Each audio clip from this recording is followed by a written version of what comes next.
যেন তার নিত্য সঙ্গী, কোনো অবস্থাতে তার জ্বর বিদায় হয় না। তার জ্বরের অবস্থা এত খারাপ যে দেখা যায় যে সারাক্ষণ শরীরের ভিতর জ্বর থাকে, আর ওষুধ খাওয়ার পরে চলে যায়, আবার ফিরে আসে, বারবার বারবার ফিরে আসে।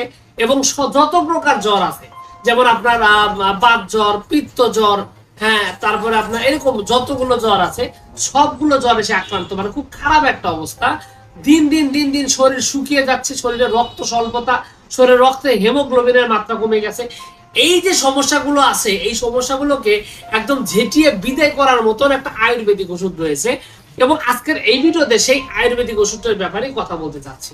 আর সেই আয়ুর্বেদিক ওষুধটার নাম হলো সর্বজহর লৌহ। এই ওষুধটা এতটাই কার্যকরী একটা ওষুধ, মূলত জ্বরের জন্য ব্যবহৃত হয়। আপনি বাত জ্বর থেকে শুরু করে, পিত্ত জ্বর থেকে শুরু করে, আপনার কফ জ্বর, যত প্রকারের জ্বর আছে সব জ্বরই কিন্তু এটা ব্যবহৃত হয়। কারণ এটি এমন কিছু উপাদান দিয়ে তৈরি হয় যেটা ভিতর থেকে কাজ করে। এবং আপনি যদি এই ওষুধটি নিয়মিত সেবন, নিয়মিত না, আমি বলবো যে আপনার যদি এই রোগে আক্রান্ত হওয়ার পরে সেবন করেন, তাহলে আপনার এই জ্বরগুলো দূর করার পাশাপাশি আরো যে কাজগুলো করবে, আপনার শরীরে যদি দেখা যায় যে রক্ত স্বল্পতা আছে, আপনি শরীর অনেক দুর্বল, শরীরে রক্ত কম, এবং যেহেতু দীর্ঘদিন যাবত জ্বরে আক্রান্ত, শরীর দুর্বল হয়ে পড়েছে, সেইখান থেকে রিকভারি করে ফিরিয়ে আনা, পেটের সমস্যাগুলো, হজমের গোলমাল, হজম ঠিকঠাক মতো আনে, সেই সমস্যা থেকে আপনাকে টেনে বের করে আনে স্বাভাবিক অবস্থান আনার মতো সক্ষমতা কিন্তু এই সর্বজহর লৌহের রয়েছে। তবে একটা বিষয় হলো যে এটা একটা বটিকা ঔষধ, এটা একটা পার্শ্ব ঔষধ। এর সাথে কিন্তু আরো কিছু শক্তিশালী ঔষধ রয়েছে, যেমন আপনার রয়েছে অমৃত সব একটা ওষুধ রয়েছে, অমৃতারিস্ট নামক একটা সালসা রয়েছে। এই সালসাটা কিন্তু এই ওষুধটার সাথে একটা কম্বিনেশন, এবং খুব ভালোভাবে কিন্তু কাজ করে আপনার সব ধরনের জ্বর মানে বিদায় করার জন্য। এছাড়া লোহা সব নামক আরো একটা ওষুধ রয়েছে, আপনার এই জ্বরটাকে একেবারে বিদায় করার জন্য খুব ভালোভাবে এই ওষুধগুলো কার্যকরী। তবে একটা বিষয় আমি বলতে চাই যে জ্বর কিন্তু অনেক সময় আপনার রক্তে ইনফেকশন হয়ে আপনার মৃত্যু ঝুঁকিও কিন্তু তৈরি করতে পারে।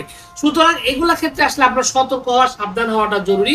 আপনার যদি এই অবস্থা যদি থাকে, তাহলে আমি বলবো আপনার উচিত হবে সবার আগে একজন অভিজ্ঞ আয়ুর্বেদিক ডাক্তারের কাছে আপনার রোগের ব্যাপারে ডিটেলস বিস্তারিত বর্ণনা দেওয়া, এবং আপনার বয়স, রোগীর বয়স, কতদিন যাবত তার এই সমস্যা, এবং কিভাবে হচ্ছে, তার লক্ষণগুলো কি, সবকিছু যদি তাকে ডিটেলস বর্ণনা দিয়ে সঠিকভাবে আপনি যদি ওষুধটা সেবন করেন, তাহলে দেখা যাবে যে আপনার এই ধরনের সব ধরনের জ্বর আপনার শরীর থেকে একদম বিদায় নিচ্ছে, এবং খুব ভালো একটা সমাধান আপনি পেয়ে যাচ্ছেন।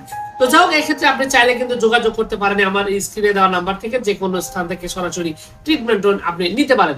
তো যাই হোক, সবকিছু মিলে এইটুকু ছিল আজকের ভিডিও। আশা করছি পুরো তথ্যগুলো আপনার কাছে অনেক অনেক বেশি ভালো লেগেছে।